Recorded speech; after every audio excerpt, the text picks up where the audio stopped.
way too much to my pen. But even before, like really, just even before I get into playing my ranked seasons, well, we all know there's the third inning bosses is going to be coming up this Friday. It's going to be in the update, as well as we know we have a roster update, which going to affect the attributes. Some players going to go up, some players going to go down, and everything. But this is the thing that I want to. Yeah, this is the thing I want to talk about. Like gets funny. This is why I hate, for the most part, the roster update videos, and you get quite a few guys that make those videos.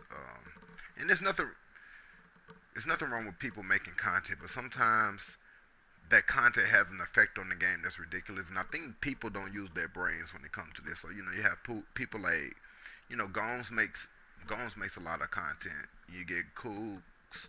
He makes a roster update. I believe his just dropped just recently.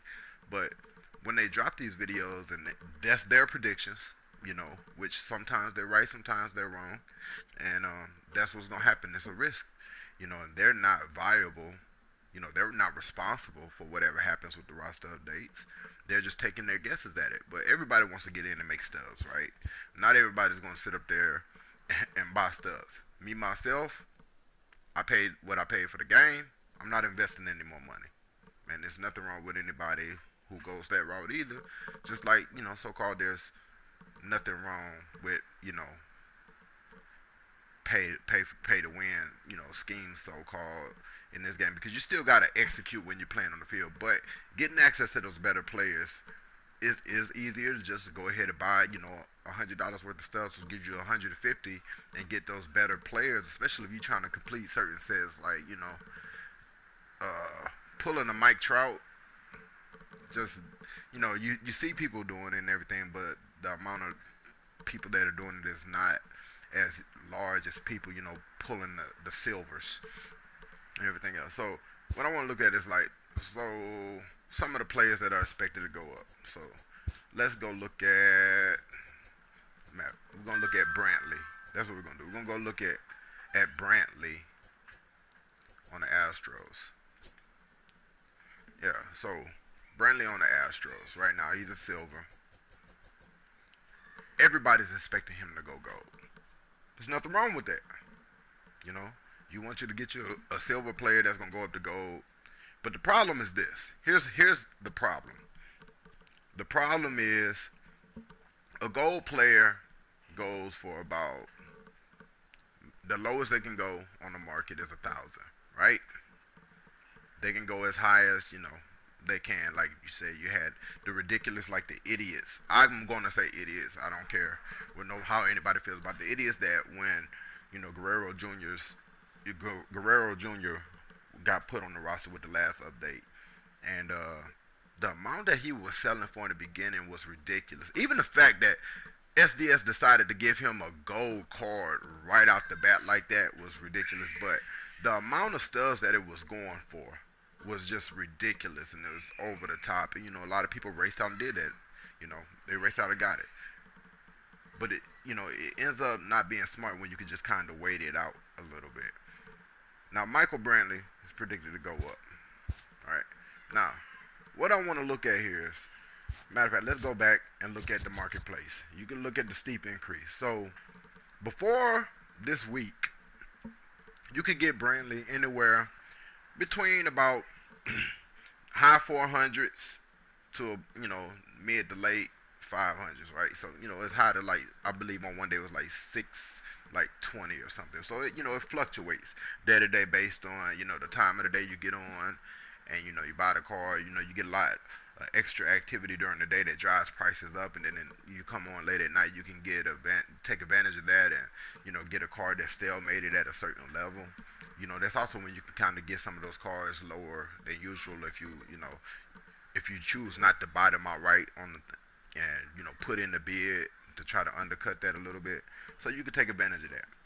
Now my problem is, right now you got people going out and trying to buy this car for, look, it was 900, but now it's up to 910. Somebody can sell it right now to somebody for 910 if they don't want to put it on the market or wait it out. The problem with that for me is how high, if it goes gold, if Michael Brantley goes gold, how high do you think the price is going to be? So this, whoever this is right now, they have a purchase order in for 910 stubs to get a Michael Brantley, right? Matter of fact, let's go down. The one down there. Somebody put in the bill at 890 stubs for 7 Michael Brantleys, right? All right, fine. You willing to pay that much? Fine, fine. But my thing is, if you bought that many, that means you're trying to flip them. So how high do you expect the price to be once you get there? Like, how high do you expect that price to be? What do you need to, at what point, what number do you need to sell it for? How many stuff do you expect to get in return to turn a profit? So that's one of them. So if I sit up there and that's 890, they want 7 of them. So 890. So even if you was to go and sell it for 1200,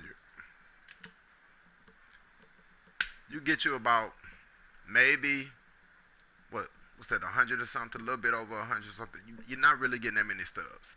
And the thing is Michael Brantley has been silver since the game has been released. It's been released. So with that being said, a lot of people have Michael Brantley already. No, people getting a game late or whatever like that, they're fine. Or people that's even trying to complete some of the affinity sets, but they're not really using silver players for that.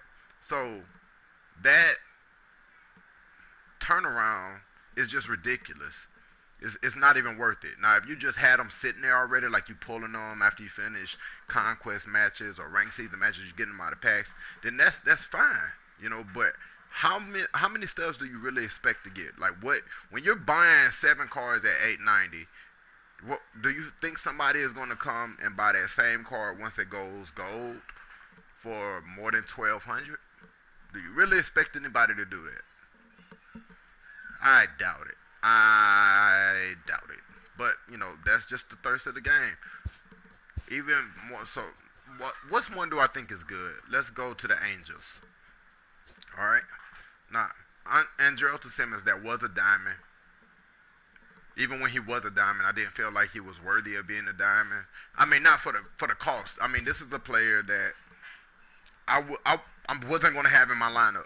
But it's necessary to have if you want to complete all the live series sets. But I believe at that time, even before he went down, he was still only about, he was the lowest diamond in the game as far as Stubbs price. So you could get a Andrelton Simmons when he was a diamond for, I believe it was like in between 8,000 and 9,000. It was less than 10,000 stubs, right? So you could get him for less than 10,000 stubs at that time. Then when he dropped, his price definitely plummeted. That you can see right there on the 20th from the 19th, the big drop in price. So this is a player that I feel like if you're trying to complete something, you want to go ahead and get him now without spending so much later once he becomes diamond, because he's been basically killing it in the past month or so. It would be smart to go ahead and make that purchase.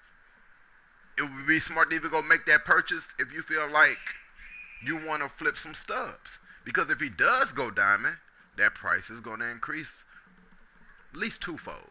All right? We saw it last time with the roster. Let's go to Blake Snell. Go back to the Rays. Let's go to the Rays. Blake Snell right now. This is what he's selling for. All right? You can buy him now at 9,650 stubs.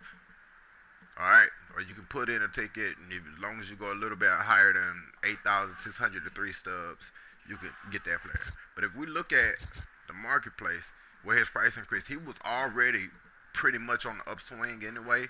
But that was a good purchase, like you said, if you wanted to complete that set, and if you wanted to flip him, because going from a gold to a diamond is a big increase.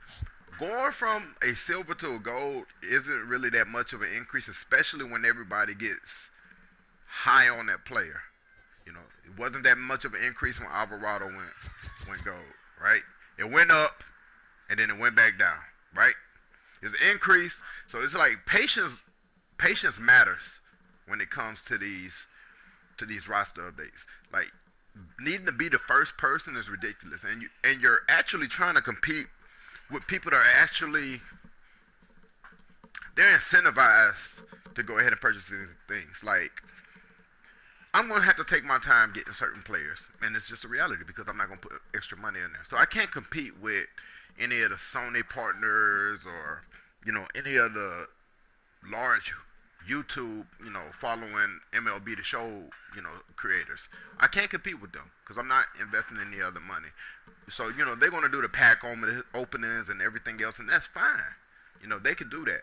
Now, I will get my joy of pack openings by watching them and celebrate their pack openings, but I'm not paying for no packs. I'm not buying any set anything packs, no future stars packs. No, I'm not doing any of that. All right, but I just really think that a lot of people are not really doing the math.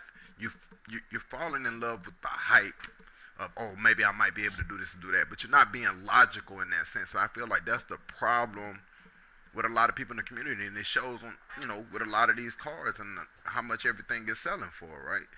I mean, you see it when they're going to do a roster update tomorrow, and the Cleveland Indians just recently just called up a player.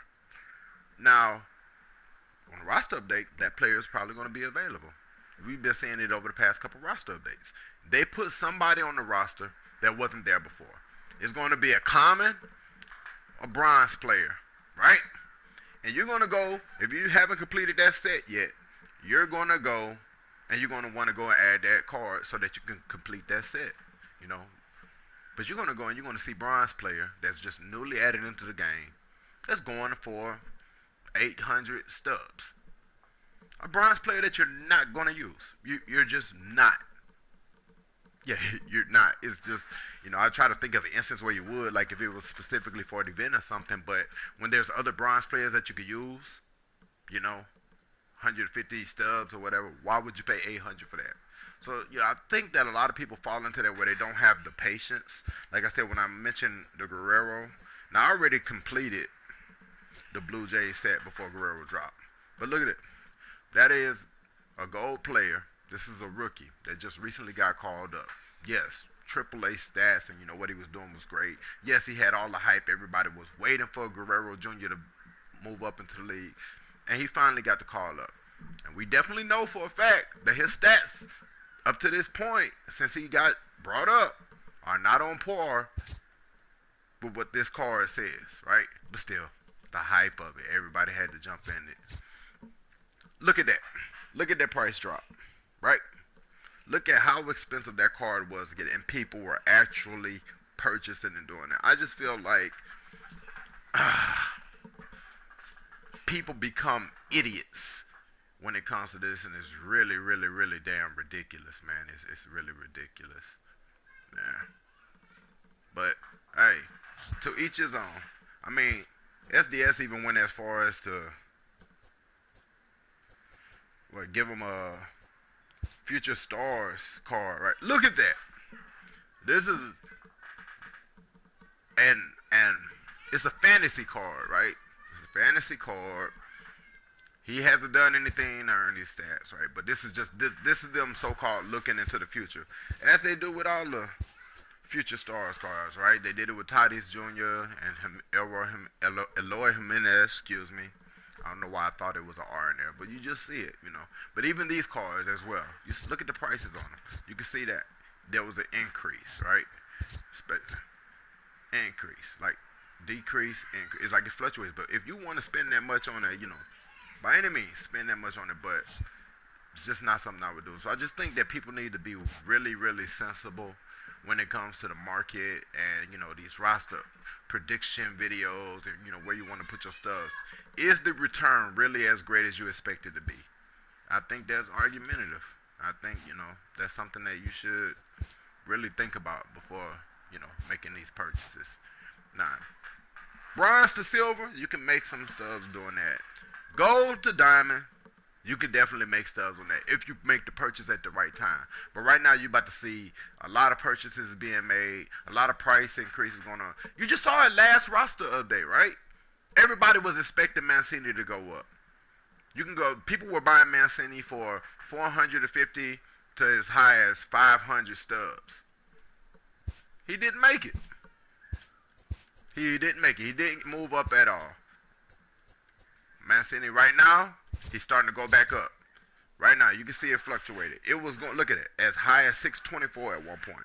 The last roster update. Then you see it increases again, and then it drops down.